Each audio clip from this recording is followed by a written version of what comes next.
Queridos irmãos, queridos jovens, minhas amadas irmãs, a paz do Senhor Jesus Cristo seja com vocês nessa manhã.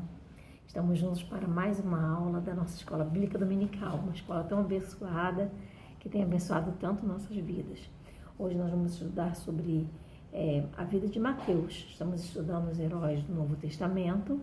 Semana passada estudamos sobre João Batista e hoje nós vamos estudar sobre Mateus, não é? Sobre o legado que o apóstolo nos deixou aí com o seu trabalho, com a sua vida. Então nós iremos iniciar agora orando ao Senhor.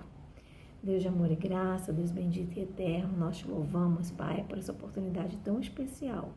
Estamos iniciando mais uma aula da Escola Bíblica, Senhor.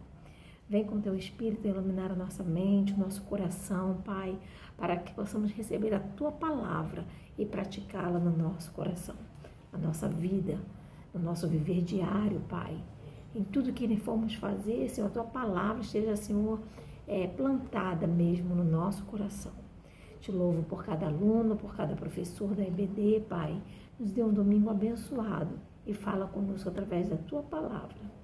É o que te oramos com perdão dos nossos pecados, em nome de Jesus. Amém. Então, o título da nossa aula de hoje é Mateus, o apóstolo improvável. Não era provável, né? Se fosse olhar com os olhos humanos, Mateus não teria sido escolhido, não é? Por isso ele é improvável. São dois textos bíblicos básicos para hoje. Mateus 9, de 9 a 13 e também Mateus 10, de 1 a 7. Vamos ler. Mateus 9, de 9 a 13. E Jesus, passando adiante dali, viu assentado na alfândega um homem chamado Mateus e disse-lhe, segue-me. E ele, levantando-se, o seguiu. E aconteceu que, estando ele em casa, sentado à mesa, chegaram muitos publicanos e pecadores e sentaram-se juntamente com Jesus e seus discípulos. E os fariseus, vendo isso, disseram aos seus discípulos, por que come o vosso mestre com os publicanos e pecadores? Jesus, porém, ouvindo isso, disse-lhes, não necessitam de médicos sãos, mas sim os doentes. Ide, porém, e aprendei o que significa. Misericórdia quero e não sacrifício, porque eu não vim para chamar os justos, mas os pecadores ao arrependimento. Aí em Mateus 10, de 1 a 7, nós vamos encontrar o seguinte texto. E, chamando os seus 12 discípulos, deu-lhes poder sobre os espíritos imundos, para os expulsarem e para curarem toda enfermidade e todo mal. Ora, os nomes dos 12 apóstolos são estes. O primeiro, Simão, chamado Pedro, e André, seu irmão. Tiago, filho de Zebedeu, e João, seu irmão. Filipe e Bartolomeu, Tomé e Mateus, o publicano. Tiago, filho de Alfeu, e Lebeu, apelidado Tadeu. Simão, o Zelote, e Judas Iscariotes, aquele que o traiu. Jesus enviou estes 12 e lhes ordenou, dizendo, não ireis pelo caminho das gentes, nem entrareis em cidades de samaritanos, mas ide antes as ovelhas perdidas da casa de Israel, e indo pregai, dizendo, é chegado o reino dos céus. Amém? Esses dois textos aí falam um pouco, né, sobre episódios aí que Mateus deixou registrado aí no seu evangelho. O nosso textuário se encontra em Lucas, capítulo 5, versículo 27. Vamos ler todos juntos? 1, 2, 3. E, depois disso, saiu e viu um publicano chamado Levi, assentado na recebedoria, e disse-lhe, segue-me. Lucas, capítulo 5, versículo 27. Então, nós temos aqui o início da nossa aula, né? E a gente vai ver aqui que os escritores dos evangelhos, eles utilizaram dois nomes para fazer referência ao apóstolo, Mateus e Levi. Então, nós encontramos aí nas escrituras bíblicas 5 citações ao nome de Mateus. Está aí na revista de vocês, Mateus 9:9, 9:10, 10:13, Marcos 3:18, Lucas 6:15, Atos 1:13. E 2 menções ao nome de Levi, na mesma passagem, trocando para Levi, Marcos 2:14 e 15, Lucas 5:27 e 28. Então, a gente vai ver aqui que se a gente comparar essas narrativas, juntar as narrativas dos evangelistas, a gente vai perceber que Mateus e Levi são, na verdade, a mesma pessoa, né? A mesma pessoa. Ambos tinham a mesma profissão, eram cobradores de impostos, né? A profissão era cobrador de impostos, dando, assim, mais ênfase à ideia de que os dois eram a mesma pessoa, tanto Mateus como Levi. Bem, hoje nós também temos aqui a presença de um personagem muito especial que vai nos ajudar nessa aula. Nós convidamos aqui o próprio Mateus para estar conosco, né? Bom dia, Mateus, Pai, seja convosco. Estamos muito felizes com a sua presença aqui na nossa aula de hoje e a gente gostaria que você falasse um pouco para a gente aí da sua vida, da origem do seu nome, dessa coisa aí do seu nome, da sua profissão, você falasse um pouquinho para a gente aí da sua vida. Bom dia a todos, paz da parte de Jesus Cristo, é muito bom estar com vocês nesta aula tão especial. Como vocês já sabem, meu nome é Mateus, embora as escrituras também me chamem de Levi. Talvez esse seja meu sobrenome, Mateus ben Levi, que significa Mateus, filho de Levi, ou seja, um novo nome que recebi de Jesus. Meu nome Mateus é uma contração de Matatias, que no hebraico significa dádiva ou presente de Deus. Sou filho de Alfeu e provavelmente nasci em Cafarnaum, na costa do Mar da Galileia. Eu cresci e me tornei funcionário do Império Romano, um coletor de impostos. Eu era mal visto por muitas pessoas, sabe? Já que a maioria dos publicanos, ou os coletores de impostos, eram muito impopulares, pois além de cobrar impostos dos necessitados, ainda fraudavam o sistema econômico. Muito obrigada, Mateus, pela sua participação aqui conosco, foi muito bom. Bem, era comum na época de Jesus que os judeus adotassem dois nomes, um hebraico e o outro grego ou romano. Mas tanto Mateus quanto Levi eram nomes de origem semítica, de origem judaica. Marcos e Lucas começaram a escrever se referindo a Mateus como Levi, o seu nome israelita. Você pode conferir lá em Marcos 2, 14 e 15 e Lucas 5, 27 e 28. Depois eles passaram a usar o nome de Mateus. Tem Marcos 3, 18, Lucas 6, 15 e também Atos 1, 13. No Evangelho do próprio Mateus, ao listar os 12 apóstolos que seguiram Jesus, o nome de Mateus é utilizado. Está lá em Mateus 10, 3. No Evangelho de Marcos, o nome Mateus é citado como um dos 12. Marcos 3, 13 e seguintes. No Evangelho de Lucas, Levi passa a ser chamado de Mateus, o apóstolo vocacionado. Lucas 6, 12 e seguintes. No livro de Atos, Lucas inclui Mateus na lista final de discípulos, Atos 1, 13. Então, o nome Levi é substituído por Mateus e vice-versa. Então, a gente entende aí que, na verdade, eles eram uma só pessoa. Mateus e Levi eram a mesma pessoa. Outra coisa interessante é que quando Jesus vai fazer uma refeição com publicanos e pecadores, e a gente falou aqui que Mateus era um publicano, quando Jesus vai fazer essa refeição, em Mateus, Jesus se refere à sua pessoa como Mateus. Ele escreve e se refere à sua pessoa como Mateus. Marcos já diz que se reuniram na casa de Levi. Lucas também faz a mesma coisa. Daí entendemos que Mateus e Levi eram a mesma pessoa.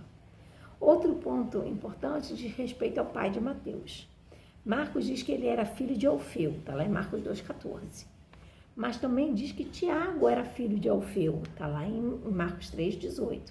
Entretanto, a gente vai perceber que nenhum dos evangelhos nos dá nenhuma base para dizer que Mateus e Tiago seriam irmãos. Não tem indícios disso. Ou seja, provavelmente eram duas pessoas diferentes.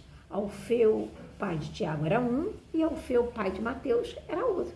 Era muito comum as pessoas terem o mesmo nome, eram nomes da família, nomes comuns entre os judeus, tá? Agora vamos falar um pouquinho da profissão de Mateus.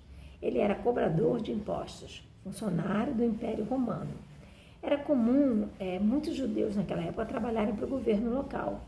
E a história conta que a maioria desses judeus era de gananciosos, pessoas gananciosas, que queriam se dar bem, que topavam tudo para se dar bem.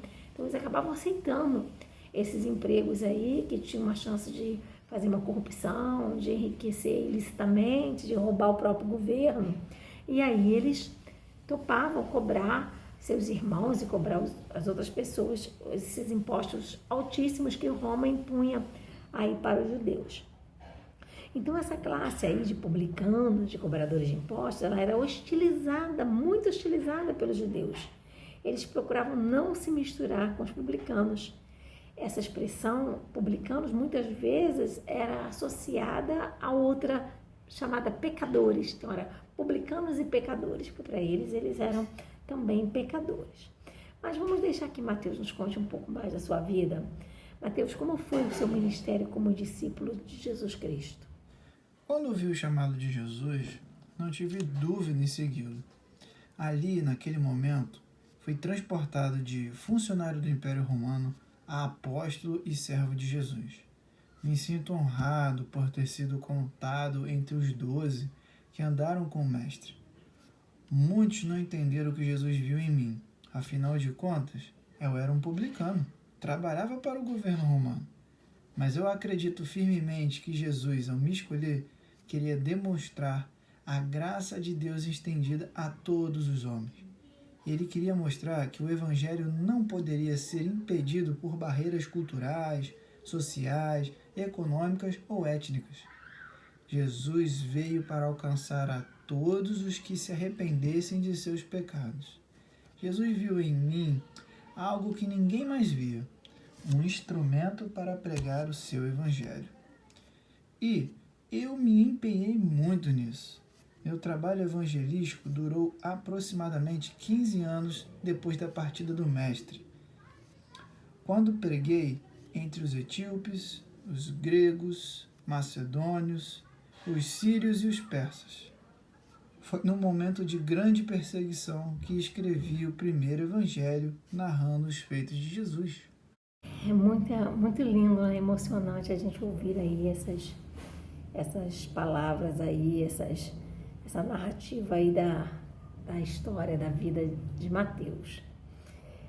A gente viu que apesar de ser funcionário romano, Mateus ofereceu um enorme banquete em sua casa para Jesus e convidou ali vários colegas de trabalho, outras pessoas de má fama, quer dizer, outros publicanos, pecadores, para conhecer o Mestre. Isso nos mostra que a gente deve fazer o possível para apresentar a graça de Deus a todos, sem distinção, especialmente aos que mais necessitam, que são os pecadores distantes do Senhor. Mateus foi um dos 12 discípulos que acompanharam o Mestre. O chamado de Mateus, grande e simples ao mesmo tempo, está registrado em Marcos 9:9 e também no nosso texto áureo, Lucas 5:27. Depois disso saiu e viu um publicano chamado Levi, assentado na recebedoria, e disse-lhe: segue-me. Quando Jesus escolhe ali um publicano, o seu propósito era demonstrar a graça de Deus, já que os fariseus consideravam os publicanos homens sem esperança e sem direito ao arrependimento. Jesus sentava-se com os publicanos, com os pecadores, e essa convivência irritava os fariseus e os escribas, que consideravam eles uma escória, dos judeus, porque estavam ali cobrando dos seus irmãos. Mateus percorreu vários lugares do mundo daquela época, levando o evangelho de Jesus. Ele não ficou ali restrito ali em Cafarnaum, nos arredores de Jerusalém. No final do seu ministério, judeus e cristãos não se entendiam mais. Qualquer pessoa que dissesse que Jesus era o Filho de Deus não podia sequer permanecer dentro de uma sinagoga, era proibido. E no meio dessas perseguições todas, Mateus escreve, o seu evangelho, fatos da vida de Jesus, coisas que ele viu, que ele ouviu, que ele pesquisou, as experiências com o Mestre. E aí, no primeiro evangelho que leva o seu nome, nós encontramos essa linda narrativa dessa época do Mestre.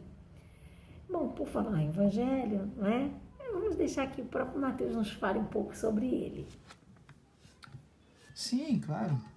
Eu escrevi aos meus compatriotas judeus e tive o cuidado de apresentar Jesus como legítimo herdeiro ao trono de Davi, ou seja, o rei de Israel. Fiz isso porque vi que a opressão política e econômica que o meu povo sofria e sua decadência espiritual fizeram com que a imagem que tinham do Cristo era de um libertador político, um líder religioso. Eles não conseguiam ver o Cristo que padeceria como o Messias prometido. Eu precisava trazer uma mensagem que os desafiasse a perceber que o Cristo era o Messias longamente esperado, que ele era o filho de Davi.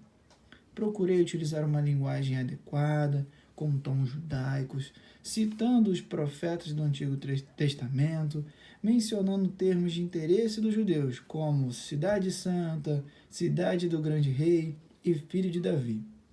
Também assegurei que Jesus não veio destruir a lei. Eu conhecia bem as práticas religiosas dos judeus e fiz questão de condenar as práticas iníquas de seus líderes religiosos. Isso despertou o interesse dos judeus sinceros. Eu conhecia bem a geografia da Palestina, os lugares por onde Jesus andou, e também estava familiarizado com a história dos judeus, seus costumes, suas ideias, suas classes sociais. Conheci o Antigo Testamento e poderia ser chamado um judeu da Palestina. Eu escrevi este evangelho entre 50 e 60 depois de Cristo, em vários lugares, dentre os quais a Judéia, o Egito, a Etiópia e a Pártia, uma região ao nordeste do atual território do Irã. Os fatos que escrevi não seguiram exatamente uma ordem cronológica, mas procurei fazer uma abordagem tópica do ministério de Cristo, agrupando os ensinos de Jesus da seguinte maneira: o Sermão da Montanha, a Comissão dos 12, as parábolas do reino, o discurso sobre a grandeza do perdão e os discursos proféticos. Muito bem, prosseguindo. Mateus ele é considerado o mais eclesiástico dos evangelhos, tá? Porque o evangelho de Mateus ele se concentra em solucionar problemas da igreja, né? De um modo geral. Além, é claro, de narrar os ensinamentos da vida de Cristo e a vida de Jesus Cristo. No livro de Mateus, capítulo 2, versículo 1, a gente vai perceber que Mateus ele conhecia muito bem a geografia local, geografia da época e os costumes dos judeus. E em várias outras passagens, como também em Mateus 2,6, a gente pode ver que ele conhecia muito bem o Antigo Testamento. Ele faz várias menções ao Antigo Testamento. Então vamos ver Mateus 2, versículo 1, diz assim: E tendo nascido Jesus em Belém da Judéia, no tempo do rei Herodes, eis que os magos vieram do Oriente a Jerusalém. Então Mateus cita aqui detalhes, né, da cidade, do local, no tempo do rei Herodes. Então ele conhecia as circunstâncias e o local da época em que esses eventos aconteceram. Mais à frente, no versículo 6, a gente vê ele também falando, né, das profecias que haviam dito que o Messias chegaria. No versículo 6, E tu, Belém, terra de Judá, de modo nenhum és a menor entre as capitais de Judá, porque de ti sairá o guia que há de apacentar o teu povo, o meu povo de Israel. Então aí a gente vê ele citando também as profecias acerca da chegada do Messias. É preciso a gente lembrar que cada evangelista tinha o seu jeito de escrever, tá? Marcos escrevia de um jeito, Mateus de outro, Lucas de outro, João de outro. Então, às vezes a gente vê um texto em Marcos e vê o mesmo texto em João, em Lucas, o mesmo episódio, e a gente vê escrito diferente. A gente acha que teve algum erro? Não. Cada um escreveu do seu jeito, com ênfase, com tom peculiar a cada um. Se eu for escrever uma história, eu vou escrever de um jeito. Se algum irmão ou irmã for escrever essa mesma história, vai escrever com certeza de outro jeito, tá? Mas isso não quer dizer que a história seja mentirosa. É o que é a forma que cada um tem de escrever. Então, a diferença entre os evangelhos é justamente por essa habilidade natural, individual de cada escritor. Mateus ele vem falar, descrever Jerusalém como uma cidade santa. Ela não havia sido destruída ainda. Mateus 4, 5, quando a gente vê Jesus lá no confronto com Satanás, né? O diabo, ele transporta, Mateus escreve, né, que o diabo transporta Jesus até a cidade santa, né, e coloca ele sobre o pináculo do templo. Onde é que estava o templo? Em Jerusalém, tá? Então ele se refere ali à cidade santa. Mas em Mateus 24:2, a gente vê Jesus falando da destruição de Jerusalém. A gente entende o quê? Que quando Mateus escreve o seu livro, o seu evangelho, Jerusalém ainda não havia sido destruída.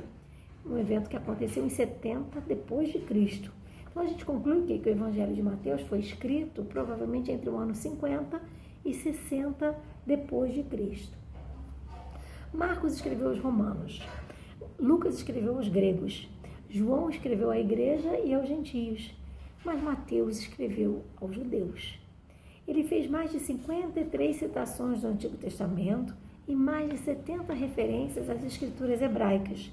Ele enfatiza 33 vezes que as obras de Jesus foram cumprimento das profecias do Antigo Testamento. O Evangelho de Mateus tem muitas características judaicas.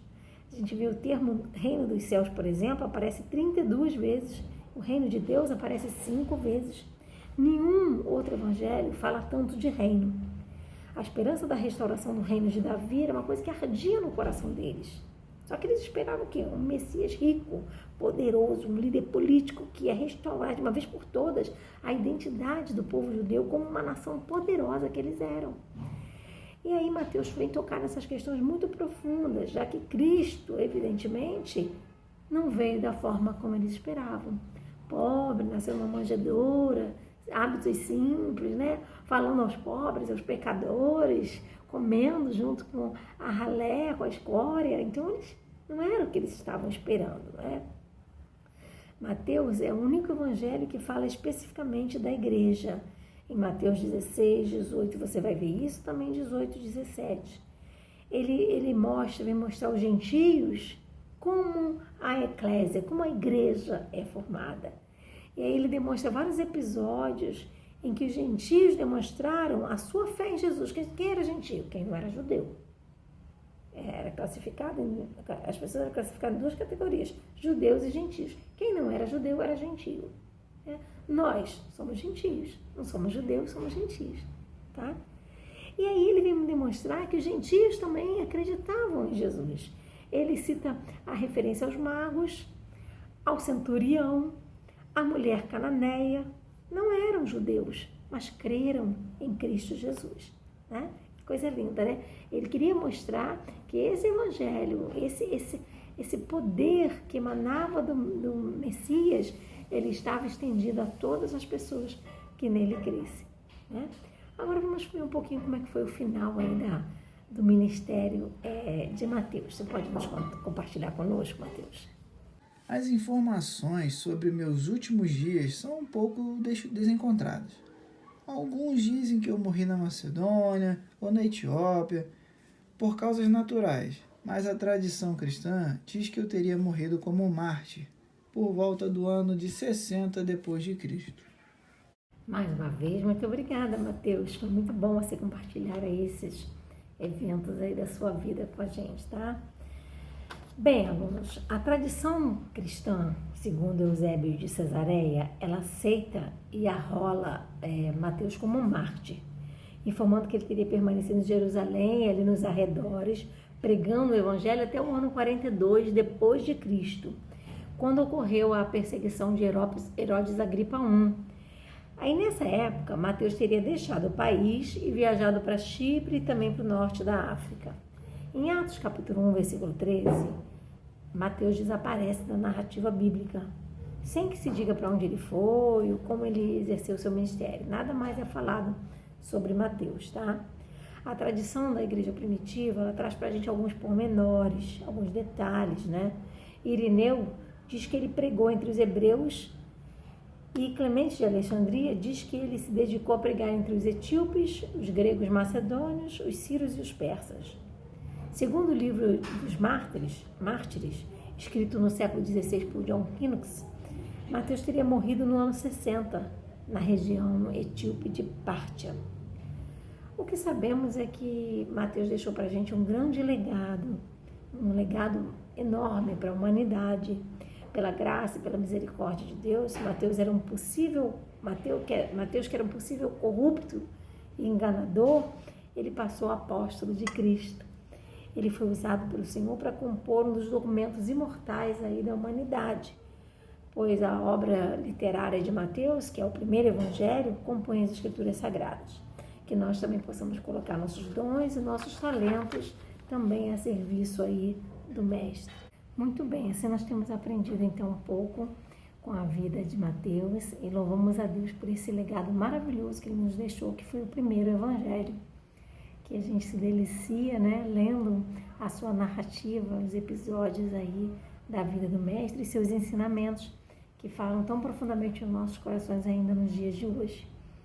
Vamos orar ao Senhor em gratidão por essa aula da IBD e falar juntas o nosso lema, amém? Deus querido, Deus de amor e graça, muito obrigada, Senhor, pela Tua palavra, Senhor, ministrada aos nossos corações. Que possamos, Senhor, assim como Mateus, Teu servo, Pai, nos colocar à disposição de Ti para usar nossos dons, nossos talentos a serviço do Seu reino, Pai.